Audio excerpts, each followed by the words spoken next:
Bonjour bien-aimés dans le Seigneur. Je viens ce jour pour raconter une petite histoire.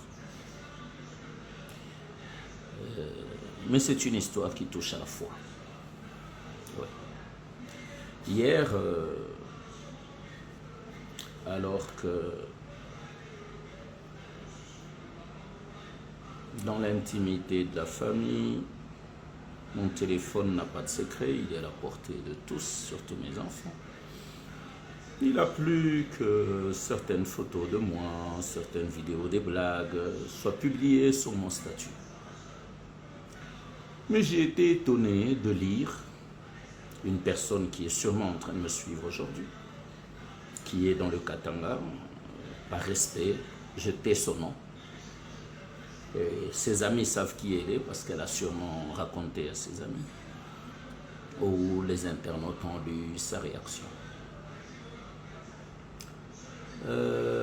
Si vos encadreurs,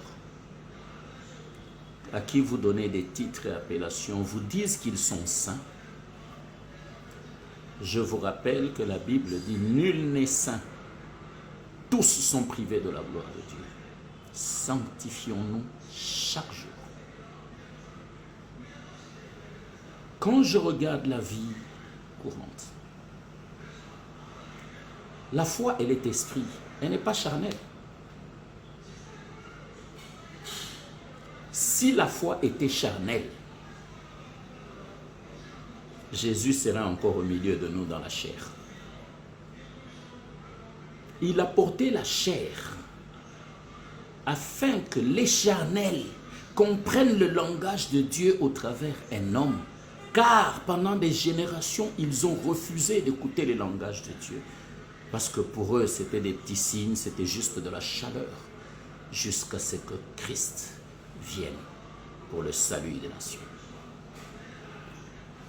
Elle m'a dit, parce que j'écoute JB Mpiana, que personne, je le dis ici autour, personne ne m'interdira d'être avec JB, d'écouter JB, de chanter JB, de parler JB, de publier JB.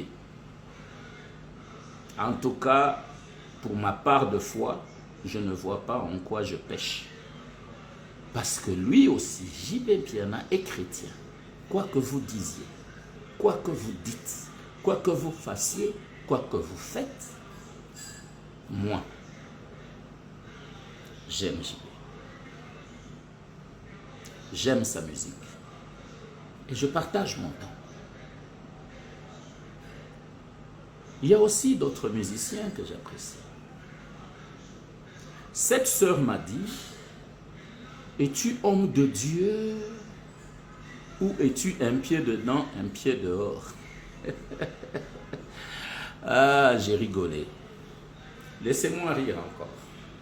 J'ai rigolé parce que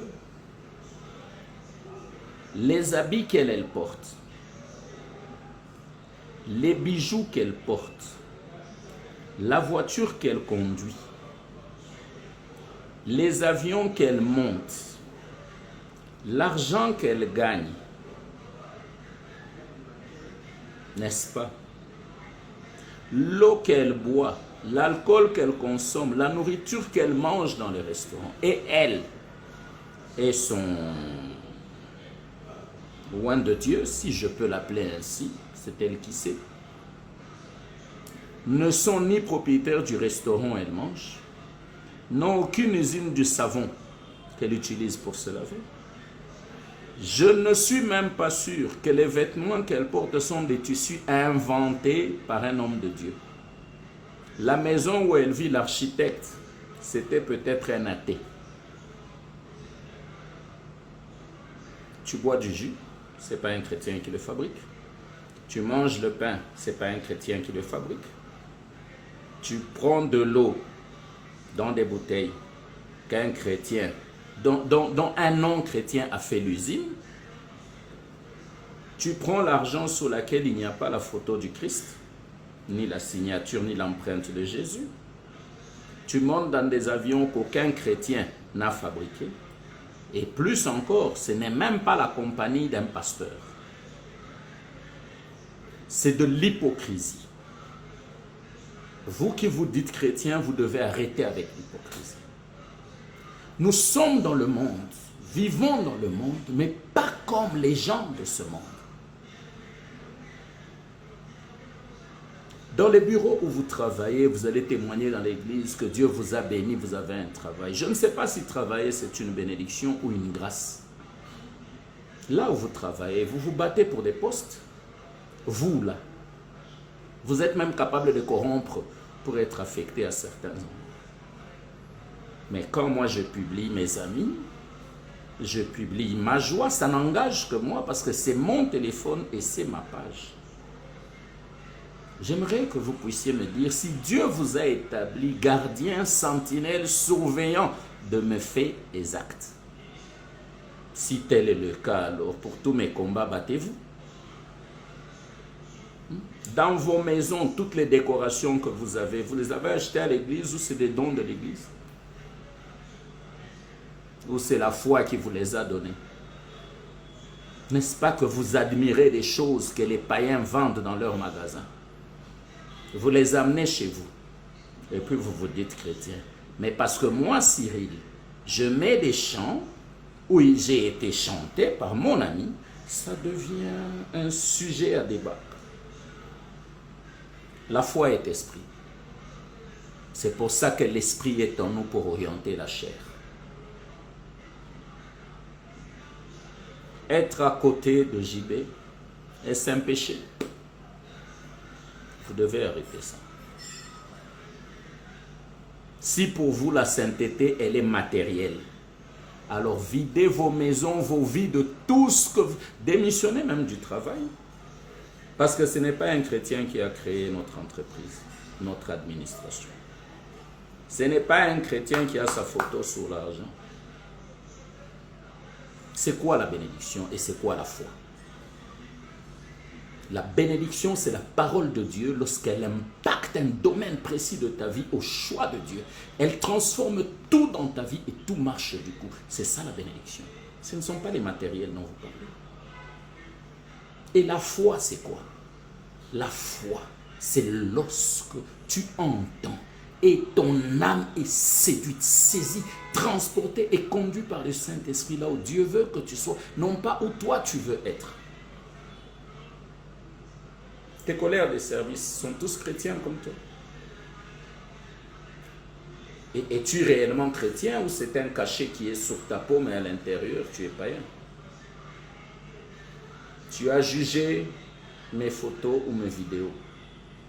Mais toi qui es si chrétienne que ça, que fais-tu dans les champagnes, les vins, les shots de tequila? Tu fais quoi de? Dieu dit, ne juge pas ton prochain. Il est le seul juge. Mon amitié avec JB, avec Kibens, avec les musiciens mondains n'a aucun impact sur ma foi. Parce que même au milieu de mes amis, je prêche l'évangile. Moi, je ne choisis pas le lieu où je dois prêcher.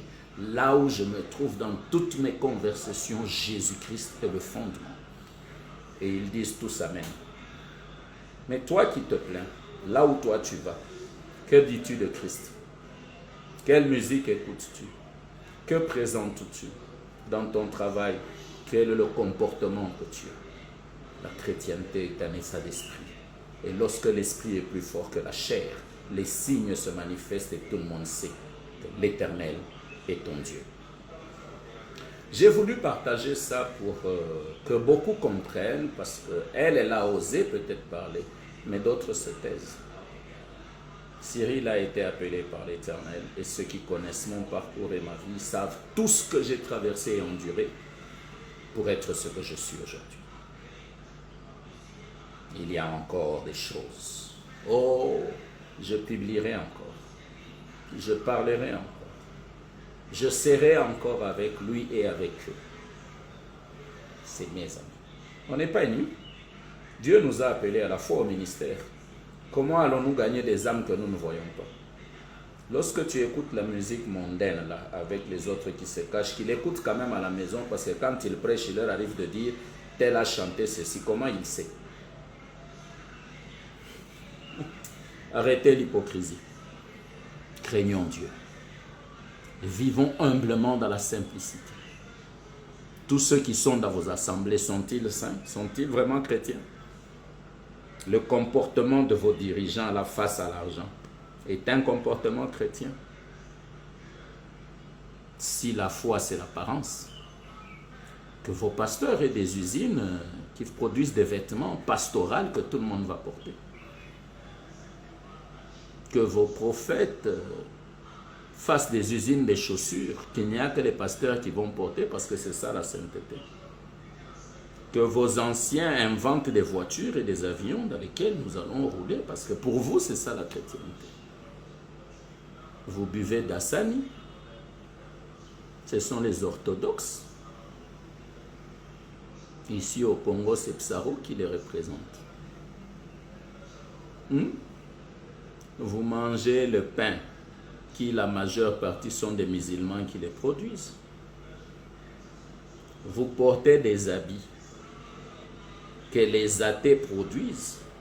Vous portez des griffes, des grandes marques, vous mettez des parfums. Ça appartient aux chrétiens. Lorsque cette femme, la sœur de Lazare, a lavé les cheveux du Christ en l'adorant, et son adoration d'un parfum qui n'était pas un parfum fait par un chrétien, elle a lavé les pieds du Christ, elle a essuyé avec ses cheveux, qui symbolisent l'adoration. Elle a adoré Jésus avec le parfum d'un païen, mais de grande valeur. Jésus l'a rejeté. Mais lorsqu'elle est partie, n'a-t-elle pas gardé l'odeur de son adoration? Celui qui adore Dieu comme Sabaoth rentre avec Sabaoth, comme Shama va avec Shama, comme Nissi va avec Nissi, comme Rapha va avec Rapha. Toi l'idolâtre, tu vas avec quoi? Nous les adorateurs, nous emmenons l'odeur de Christ, même au milieu de nos amis que vous appelez les hommes du monde. S'ils ne prêchent pas le monde dans leurs chansons, comment connaîtras-tu le monde? Et par quelle porte gagneras-tu les âmes? Arrêtez ça. La crainte de Dieu et la sainteté sont ailleurs que dans votre hypocrisie et vos fantaisies. Que Dieu bénisse sa parole.